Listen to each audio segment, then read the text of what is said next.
Et si je te disais qu'un club allemand a été le tout dernier à ne jamais descendre de l'élite et qu'il a fini par chuter dans le silence?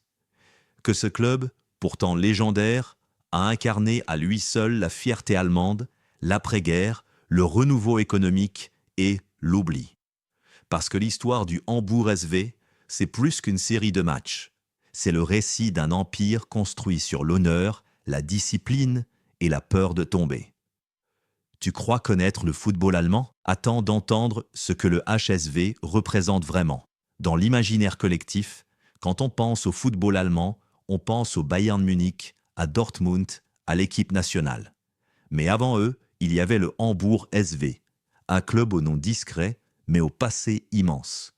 Fondé en 1887, bien avant que l'Allemagne ne devienne une puissance du ballon rond, le HSV est un pilier.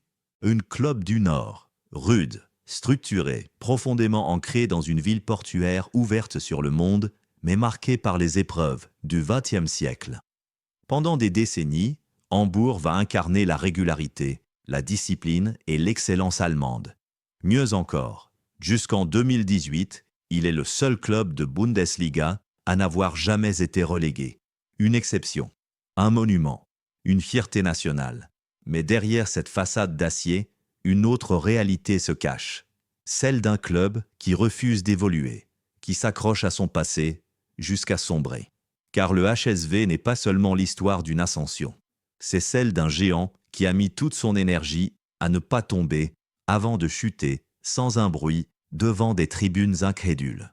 Pour comprendre comment ce club est devenu à la fois le symbole d'une nation en reconstruction et d'une chute annoncée, il faut revenir là où tout a commencé, dans les docks de Hambourg, au tournant du XXe siècle. La ville de Hambourg, au tournant du XXe siècle, est un paradoxe vivant. D'un côté, un port gigantesque, l'un des plus actifs d'Europe.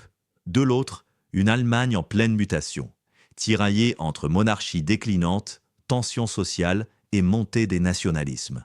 Hambourg est à la fois riche et fragile, cosmopolite, industriel, stratégique.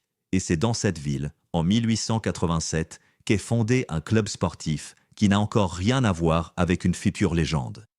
Il s'appelle le Hamburger Sportverein, un club multisport né de la fusion de 3 structures locales. Le football n'est qu'une section parmi d'autres, mais elle va vite s'imposer comme l'âme du projet.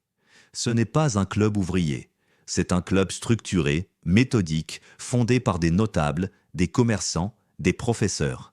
Ici, on ne joue pas pour oublier les mines, mais pour incarner l'ordre, la rigueur, la réussite protestante du nord de l'Allemagne. Au fil des décennies, le club grandit. Il traverse l'Empire, la Première Guerre mondiale, la République de Weimar et s'impose comme une référence du football allemand.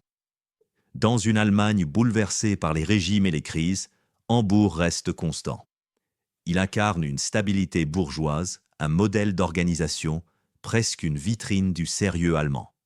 Ce n'est pas un hasard si, après la Seconde Guerre mondiale, le club fait partie des piliers sur lesquels la Bundesliga va être fondée. En 1963, quand la première division nationale est créée, le HSV est naturellement sélectionné parmi les clubs fondateurs. Et à partir de là, il ne quittera plus jamais l'élite. Du moins, pendant longtemps. Un club bourgeois, stable, enraciné dans une ville prospère, et pourtant, ce n'était que le début. Car dans les années 70 et 80, le HSV va se métamorphoser. Il va passer du rôle d'élève modèle à celui de géant européen, avec des joueurs mythiques, un stade en ébullition et une fierté allemande qui s'affiche sans détour. C'est l'époque où Hambourg ne fait plus que participer. Il domine. À la fin des années 70, le Hambourg SV change de dimension. Le club, déjà solide sur le plan national, décide de frapper fort. Il attire un joueur de classe mondiale, Kevin Keegan. L'international anglais Ballon d'Or débarque dans une Allemagne où l'on ne voit pas encore d'étrangers comme des stars. Keegan va devenir l'icône du HSV, sur le terrain et en dehors. Il incarne la puissance, la vitesse, l'ambition. Autour de lui, le club construit une équipe redoutable. Le Volksparkstadion, temple du Nord, explose à chaque match. En 1979, 1982 et 1983, Hambourg remporte la Bundesliga. En 1983, il va plus loin encore. Finale de la Coupe des clubs champions. Face à la Juventus de Platini, les Allemands jouent simple, propre, efficace. Et ils gagnent.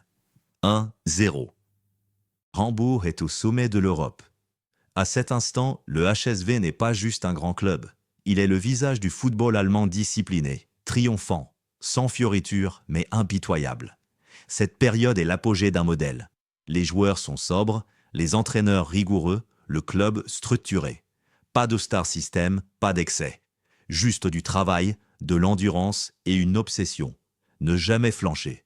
Pendant que d'autres clubs allemands montent et redescendent, le HSV reste là.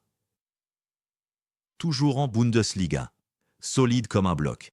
Mais comme souvent dans l'histoire du football, c'est au moment où tout semble inébranlable que les premières fissures apparaissent. Après les années de gloire, le Hambourg SV entame une lente et silencieuse descente. Pas une chute brutale, mais une érosion constante. Le club, longtemps symbole de discipline, de rigueur et de stabilité, devient prisonnier de son propre modèle.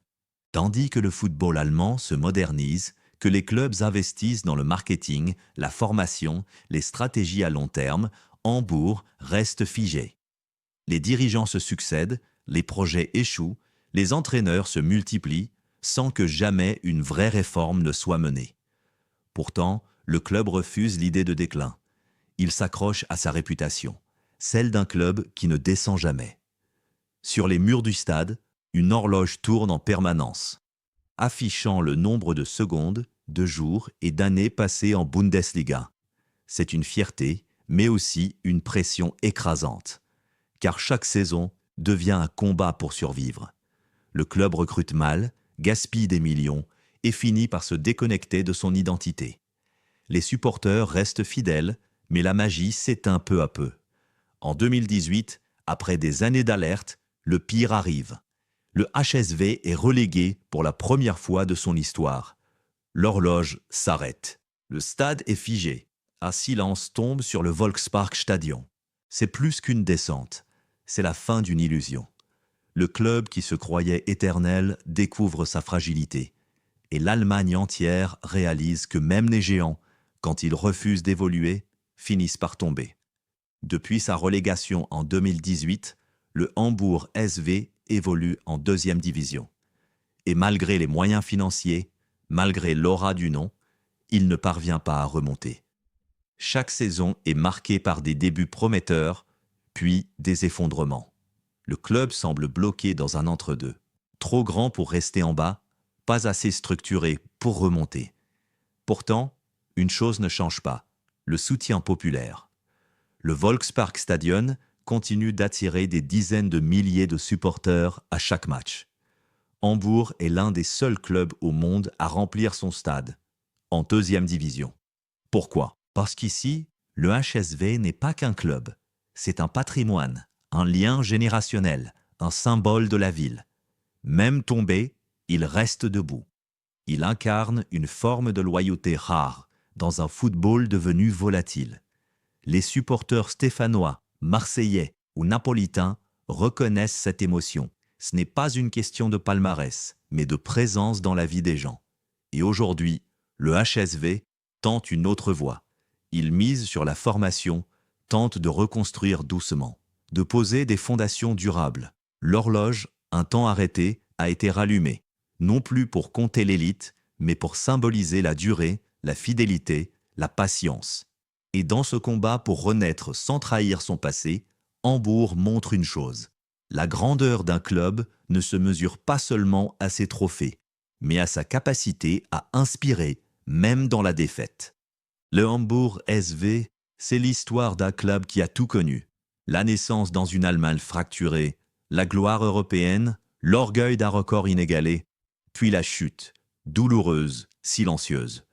Mais dans cette trajectoire, il y a quelque chose de profondément humain.